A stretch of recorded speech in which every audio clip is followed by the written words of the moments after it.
Le groupe de travail mondial sur la protection de l'enfance, l'organisme de coordination internationale pour la protection des garçons et des filles dans les situations de crise humanitaire, GTPE, a produit une série de vidéos sur les standards minimums pour la protection de l'enfance dans l'intervention humanitaire. Ces standards minimums, les SMPE, ont été élaborés grâce à une vaste collaboration interagences. Ils ont été conçus dans le but d'être utilisés en parallèle avec le manuel SPHERE. Cette vidéo aborde le standard 13, enfants non accompagnés et enfants séparés de leur famille. Pour consulter d'autres épisodes de la série, veuillez visiter le site cpwg.net/minimum-standard. Standard 13 déclare: il faut prévenir la séparation familiale et y remédier. Les enfants non accompagnés et séparés de leur famille sont pris en charge et protégés en fonction de leurs besoins spécifiques et de leur intérêt supérieur. Notez qu'il comporte deux parties. D'abord, l'identification, l'enregistrement, la délivrance des documents d'identité, la recherche des familles et la réunification des enfants avec les personnes chargées de subvenir à leurs besoins quand ils ont été séparés durant une situation d'urgence. La deuxième partie traite de la prise en charge provisoire ou de remplacement des enfants qui ont besoin de ces services suite à une situation d'urgence. Parfois, il y a confusion sur la terminologie. Donc, nous utiliserons toujours les définitions convenues à l'échelle mondiale. Les enfants séparés sont ceux qui sont séparés de leurs deux parents ou de la personne qui était initialement chargée, selon la loi ou la coutume, de subvenir à leurs besoins, même s'ils sont en compagnie d'autres membres adultes de leur famille. Les enfants non accompagnés ont été séparés de leurs deux parents et d'autres membres de leur famille. Ils ne sont donc pris en charge par aucun adulte à qui la loi ou la coutume attribue la responsabilité de subvenir à leurs besoins. De plus, le principe de l'intérêt supérieur de l'enfant doit sous-tendre toute intervention. Vous trouverez tout cela dans les SMPE, qui sont un outil pratique interagence auquel on peut se référer rapidement. Il n'y a pas besoin de recommencer tout au début. C'est accessible, facile et bien structuré. En ce qui concerne les normes, je pense qu'il est également important que nous connaissions et que nous encouragions l'utilisation des outils de formation déjà existants. En ce qui concerne la conception, la mise en œuvre, le suivi et l'évaluation, nous avons tous les outils à portée de main. Outre les SMPE, nous avons les principes directeurs interagences relatifs aux enfants non accompagnés ou séparés de leur famille et son manuel de terrain d'accompagnement qui fournissent des indications très précises pour la programmation. La séparation peut se produire pour tout enfant en cas d'urgence, quelle que soit sa cause ou sa nature. Cependant, la séparation de la famille peut être évitée par des mesures de préparation, tant au niveau de l'agence qu'à celui des familles et des communautés. Il faut être préparé. Vous devez avoir du personnel qualifié, des procédures d'exploitation normalisées en place. Vous devez déjà avoir un accord sur des plans d'urgence pour les enfants qui pourraient être séparés. Quelques façons d'aider les familles, afin qu'elles ne perdent pas leurs enfants au cours d'une situation de conflit, visent à veiller à ce que la famille éduque ses enfants sur ce qu'il faut faire. Comment rester ensemble? S'il y a une école, ce que l'école devrait faire. Leur rappeler comment garder les enfants s'il y a des combats. Comment se déplacer ensemble. Comment se tenir par la main, etc. Et leur parler des choses qui pourraient provoquer une séparation. Vos mesures de préparation ne doivent pas traiter seulement les causes immédiates de la séparation, mais aussi les séparations secondaires ou celles qui sont susceptibles de se produire à un stade ultérieur. Les enfants peuvent accidentellement être séparés pendant une fuite ou lors d'une attaque. Ils ont peut-être été confiés par leurs parents à quelqu'un d'autre ou ils peuvent aussi s'être enfuis. La meilleure façon pour vous de connaître les causes réelles d'une séparation est de demander aux enfants. Il faut les consulter si cela est possible. Puis, en utilisant leurs réponses, adaptez votre solution. Par exemple, si les enfants ont indiqué avoir été séparés au moment du départ des bus, parlez à l'agence responsable du transport des réfugiés. Malgré les efforts de prévention, il y aura des filles et des garçons qui finiront par être séparés ou non accompagnés. Ces enfants et adolescents sont parmi les plus vulnérables, car ils sont exposés à la violence, aux abus et à l'exploitation. Il est donc crucial que vous et vos collègues de l'humanitaire agissiez rapidement. Ils peuvent facilement oublier des détails sur leur famille. Vous devez donc les documenter aussi rapidement que possible. Lorsque les enfants sont séparés, ils s'attachent à d'autres adultes et à d'autres groupes. Ils pourraient être recrutés pour combattre dans les forces armées. Ils pourraient être exploités sexuellement. Ils pourraient devenir des enfants de la rue. Ils pourraient devenir victimes de la traite humaine. Il est donc important que nous identifions rapidement ces enfants afin de leur fournir la protection nécessaire. Plus tôt nous pourrons faire passer des messages aux familles, à savoir qu'ils peuvent accéder aux services de base, plus tôt nous empêcherons les séparations supplémentaires. En cas de séparation, notre première priorité est la recherche des familles.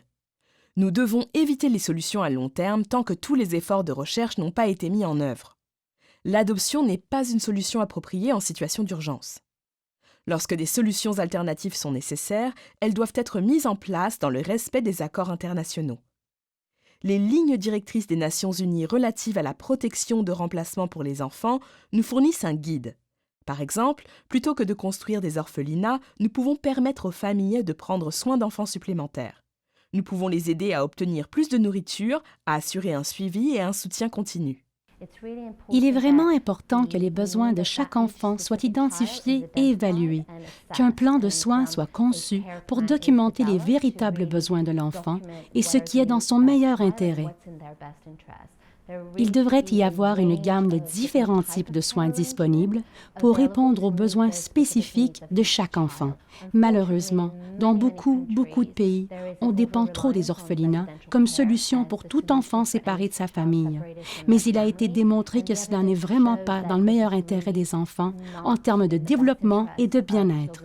Il existe donc une réelle nécessité d'être en mesure de fournir d'autres types de soins qui seraient, dans l'idéal, basés sur un cadre familial. Les frères et sœurs doivent rester ensemble et lorsque c'est réaliste et approprié, les enfants doivent être conservés au sein de leur communauté d'origine. Les orphelinats doivent être évités parce qu'ils augmentent la probabilité de séparation de la famille et peuvent compromettre le bien-être des enfants. Ceci est particulièrement important pour les enfants de moins de 3 ans. De plus, si les enfants ont été envoyés dans un centre, il ne faut pas qu'ils y restent trop longtemps, car le meilleur endroit pour un enfant, c'est au sein de sa famille. Où que se trouvent les enfants séparés, nous devons savoir où ils sont et veiller à leur bien-être. Il est important de comprendre et d'améliorer les mécanismes d'adaptation existants et traditionnels des communautés permettant de prendre en charge les enfants privés de leur protection familiale, par exemple chez un voisin ou un membre de la famille élargie. Ce qui importe, c'est que ces enfants et les familles continuent à être pris en compte, restent visibles et bénéficient d'un suivi et d'un soutien régulier jusqu'à ce qu'une solution durable soit trouvée dans le meilleur intérêt de l'enfant. Parfois, les enfants séparés de leurs parents finissent chez d'autres membres de la famille. Nous pourrions dire que, en principe, c'est un modèle de prise en charge dans le cadre familial qui respecte les lignes directrices relatives à la protection de remplacement pour les enfants. Toutefois, dans le cadre de l'intervention en Syrie, par exemple, nous avons vu des filles séjournant avec des proches de la famille qui ont été poussées au mariage précoce alors que les garçons ont été forcés à effectuer des travaux dangereux afin de contribuer aux revenus de la famille. Dans ce cas, on a un exemple de prise en charge alternative inappropriée car le suivi et le soutien n'ont pas été fournis à la famille ni aux enfants. Afin d'assurer la qualité de la prise en charge ainsi que la prévention et la réponse globale en matière de séparation des familles, la coordination et la coopération entre de nombreux acteurs sont essentielles. Il est vraiment important, dès le début et souvent pendant toute l'intervention, de mettre en place très rapidement des mécanismes de coordination efficaces. Cela permet de savoir à qui parler et avec qui se coordonner afin de se mettre très rapidement d'accord sur le rôle de chacun. Nous devrions optimiser les mandats, les points forts de nos organisations respectives et clairement définir les rôles. Par exemple, définir qui est en charge des services de soins, de la recherche des familles, de la réunification et des solutions alternatives aux frontières. La liste est longue. Il est très important que tous ces acteurs humanitaires se coordonnent afin d'harmoniser l'ensemble des activités, non seulement pour qu'il n'y ait pas de doublons au niveau des services, mais aussi pour assurer le suivi. Pour assurer une réponse globale, nous devons coopérer avec des collègues dans tous les secteurs humanitaires ainsi qu'avec les groupes communautaires. Les personnes qui travaillent à l'approvisionnement d'eau, l'assainissement, la logistique ou les programmes de subsistance peuvent identifier les enfants séparés et non accompagnés pendant leur travail. En plus de cela, pour empêcher toute séparation, les familles auront besoin de soutien financier, d'accès à la santé, à des abris et à des services d'éducation, de conseils juridiques et peut-être de soutien personnel. En bref, la séparation concerne tout le monde, dans tous les secteurs, au niveau local et au niveau national. L'importance des acteurs communautaires est aussi cruciale afin d'identifier les problèmes pour repérer les enfants vulnérables, les familles vulnérables, pour surveiller les enfants qui ont été réunis avec leur famille en veillant à ce qu'ils aillent bien et qu'il n'y ait aucun risque de nouvelle séparation. Une coordination efficace pendant la crise procurera sur le long terme des avantages pour les filles et les garçons. Lorsque vous vous retirerez progressivement, il restera quelque chose pour ces enfants. Vous laisserez des structures plus solides derrière vous et vous pourrez aussi aider le gouvernement à réexaminer les lois, le cadre, en particulier pour l'étape de récupération lorsque le gouvernement fait des réformes de secteur. Ensuite, vous pourrez vous tourner vers les lois de ce pays. Vous assurer que, quel que soit le budget, l'enveloppe de ressources pour la récupération n'est pas négligée et que la protection de l'enfance bénéficie de cette enveloppe. Pour beaucoup d'entre nous, une situation d'urgence peut être une expérience traumatisante, où nos façons habituelles de travailler sont contestées. J'ai appris que l'on peut éviter aux enfants d'être séparés de leur famille. Et quand les enfants sont séparés de leurs parents ou de leur tuteur principal, l'intervention rapide du gouvernement et des travailleurs humanitaires est nécessaire pour le protéger d'autres dangers potentiels. Des services de qualité doivent aussi être offerts à l'enfant. Les différents acteurs humanitaires sont également indispensables pour compléter les services préexistants en assurant le bien-être et l'intérêt de tous les enfants touchés.